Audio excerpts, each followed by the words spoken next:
લગ્ન થાય એટલે જવાબદારીનો પહાડ તૂટી પડ્યો હોય એવું લાગવા લાગે.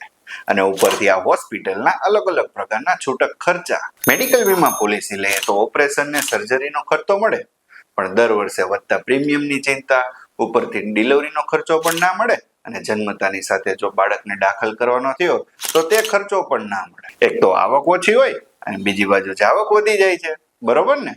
પણ તમારે ચિંતા કરવાની જરૂર નથી, કેમ કે રોહિતભાઈ કમાણી આપે છે એક એવું સોલ્યુશન જેમાં તમારું પ્રીમિયમ પણ નથી વધતું અને 60,000 રૂપિયા સુધીનો ડિલિવરીનો ખર્ચ પણ મળે છે. અને જો જન્મતાની સાથે બાળકને હોસ્પિટલાઇઝ કરવાનું થાય તો તેનો ખર્ચો પણ મળવા પાત્ર છે. અને એટલું જ નહીં, તમે કોઈ ક્લેમ કરેલો હોય કે ના કરેલો હોય, 10 વર્ષની અંદર તમારી પોલિસી 10 ગણી થઈ જશે. એટલે કે 10 લાખ વાળી પોલિસી હશે તો એ 1 કરોડની થઈ જશે. અને જો બીજી કંપનીમાં પોલિસી ચાલુ હશે તો કન્ટિન્યુટી સાથે પોર્ટ પણ થઈ જશે. હવે આનાથી સારું શું હોય? અત્યારે જ સ્ક્રીન પર આપેલા નંબર પર રોહિતભાઈ કમાણીનો સંપર્ક કરો અને તમારી ચિંતામાંથી મુક્તિ મેળવો.